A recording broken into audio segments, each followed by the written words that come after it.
Halo semua, selamat datang di Widya Kasih Channel. Saya Bang Noel, dan di sini saya akan membagikan video mengenai Tuhan Yesus Kristus, satu pribadi dua hakikat. Ini pembahasannya, tonton sampai habis ya, yang pastinya sangat bermanfaat bagi pengetahuan iman saudara. Tidak usah berpanjang lebar, mari kita mulai. Surat 2 Petrus 2 ayat 1. Sebagaimana nabi-nabi palsu dahulu tampil di tengah-tengah umat Allah, demikian pula di antara kamu akan ada guru-guru palsu. Mereka akan memasukkan pengajaran-pengajaran sesat yang membinasanakan, bahkan mereka akan menyangkal penguasa yang telah menebus mereka, dan dengan jalan demikian segera mendatangkan kebinasaan atas diri mereka. Ini adalah pembelajaran yang sangat penting dalam dasar keimanan bagi orang Kristen, yang artinya pengikut Yesus Kristus. Kalau kita tidak percaya bahwa Yesus adalah Tuhan, bisa disebut bukan orang Kristen. Karena ada yang mengaku orang Kristen, tapi tidak percaya bahwa Yesus adalah Tuhan, seperti Saksi Yehova, Unitarian dan ajaran yang baru Erastus Sabdono. Yang hanya menganggap Yesus adalah juru selamat, dan manusia seutuhnya yang sama seperti kita, yang diutus untuk menebus dosa-dosa manusia. Bisakah manusia seutuhnya yang tanpa dosa menyelamatkan dosa manusia? Dan adakah manusia yang tidak memiliki dosa? Bukankah semua manusia telah jatuh ke dalam dosa, dan telah hilang kemuliaan Allah? Jadi siapa yang bisa menyelamatkan dosa manusia? Hanya Allah sendiri yang bisa menyelamatkan dosa manusia. Lalu bagaimana Allah menyelamatkan dosa manusia? Dengan turun sendiri ke dunia, berupa roh yang tidak kelihatan? Bapa menyelamatkan manusia dengan mengutus firman-Nya, supaya lebih dimengerti kita kembali kepada dasar keimanan kita. Yang kita sebut Allah adalah Bapa, Putra atau Firman dan Roh Kudus, bukan tiga, tapi satu, yang merupakan satu kesatuan, yang tidak dapat dipisahkan, dan dapat dibedakan keberadaannya. Bapa hakikatnya tidak dapat dijangkau dan dimengerti oleh pikiran manusia. Yang dalam 1 Timotius 6 ayat 16, dialah satu-satunya yang tidak takluk kepada maut bersemanyam dalam terang yang tak terhampiri. Keberadaan Bapa tidak dapat terjangkau oleh makhluknya. Di dalam Bapa memiliki firman atau hikmatnya dan rohnya, yang masing-masing memiliki pribadi berbeda. Melalui firman-Nya yang adalah sama hakikat kealahannya. Bapa mengutus firman-Nya untuk menyelamatkan manusia. Maka firman-Nya menjadi manusia, dan diam di antara kita. Yohanes 1 ayat 14. Ini adalah dasar yang penting bagi keimanan kekristenan. Firman yang adalah Allah menjadi manusia seutuhnya. Jadi Yesus Kristus adalah firman yang hakikatnya Allah dan manusia seutuhnya. Yang adalah satu pribadi dengan dua hakikat. Yakni hakikat Allah dan hakikat manusia. Yang merupakan satu kesatuan yang tidak dapat dipisahkan, tetapi dapat dibedakan dalam karyanya, dalam keselamatan manusia. Kemanusiaannya, ketika dia dicoba iblis di padang gurun dalam Matius 4 ayat 1-11. Dan juga sesudah kebangkitannya, dia berkata kepada Maria Magdalena, "Aku akan pergi kepada Bapakku dan Bapamu, kepada Allahku dan Allahmu," terdapat dalam Yohanes 20 ayat 17.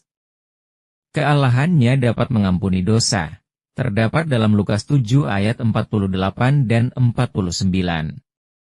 Dan juga dalam kebangkitannya yang mengalahkan maut, terdapat dalam Wahyu 1 ayat 5 menyatakan, "Dan dari Yesus Kristus, saksi yang setia yang pertama bangkit, dari antara orang mati dan yang berkuasa atas raja-raja di bumi." Ini adalah salah satu ayat saja, banyak ayat-ayat lain yang menunjukkan kealahannya dan juga kemanusiaannya, supaya kita dapat membedakan kealahannya dan juga kemanusiaannya. Jangan menafsirkan ayat hanya memandang hanya kemanusiaannya saja, dan mengabaikan kealahannya. Dan juga hanya memandang kealahannya saja, dan mengabaikan kemanusiaannya. Seperti yang dilakukan oleh beberapa ajaran, yang sudah ditolak pada awal gereja mula-mula. Inilah beberapa pengajaran yang menolak kealahan Yesus Kristus dan masih diikuti oleh banyak pengikutnya sampai sekarang. 1. Ajaran Ariusme, abad ke-3-4, menolak keberadaan Allah dalam 3 pribadi.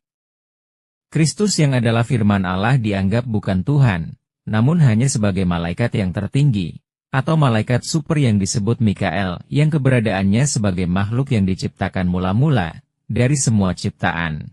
Ditentang oleh Bapa Gereja Athanasius yang mengatakan, jika Allah Putra yaitu firman atau hikmat Allah, mempunyai awal, artinya diciptakan Bapa, maka terdapat suatu waktu di mana Allah tidak mempunyai firman atau kebijaksanaan, Allah yang bisu tidak memiliki firman, dan tidak memiliki hikmat. Ajaran ini dianut sekarang oleh Saksi Yehova dan Unitarian.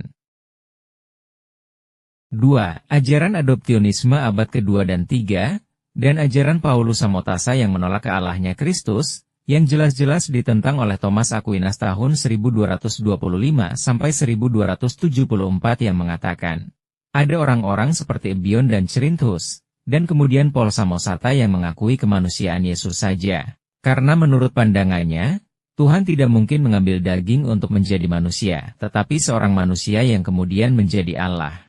Ajaran ini seolah-olah berkata, manusia dibuat menjadi firman atau Allah, bukannya firman yang menjadi manusia, dan sangat bertentangan dengan Filipi 2 ayat 6-7. Ia mengosongkan dirinya dan mengambil rupa seorang hamba. Ajaran ini juga dianut oleh Erastus Sabdono yang mengatakan bahwa Logos atau firman bukanlah suatu pribadi Allah. Yesus Kristus yang manusia tidak berdosa, yang lahir dari anak darah Maria diberikan Allah Logos atau firman.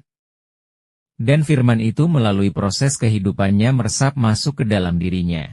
Oleh karena itu Yesus dipandang bukan sebagai Allah, tapi manusia yang melalui proses oleh Logos, menjadi Allah. Kalau kita pikir-pikir ajaran Saksi Yehova dan Erastus Sabdono, mempercayai dua Allah yaitu Allah Bapa dan Allah Anak yang terpisah satu sama lain, dan bukan merupakan satu kesatuan. Karena setelah karya keselamatannya, Sang Anak atau Firman diangkat menjadi Allah, yang diberikan kuasa oleh Bapa di bumi dan di sorga. Ada lagi ajaran baru yang berasal dari Cina yang namanya Gereja Tuhan Yang Maha Kuasa, yang menyuruh pengikutnya untuk mempercayai pimpinannya sebagai Mesias, yang menggantikan Yesus Kristus pada saat kedatangannya. Ia menyatakan bahwa Mesias sudah turun ke bumi, berupa seorang perempuan yang berasal dari Cina dan sekarang tinggal di Amerika dan memiliki suami, seorang pemimpin gereja yang maha kuasa. Ajaran apalagi ini ya?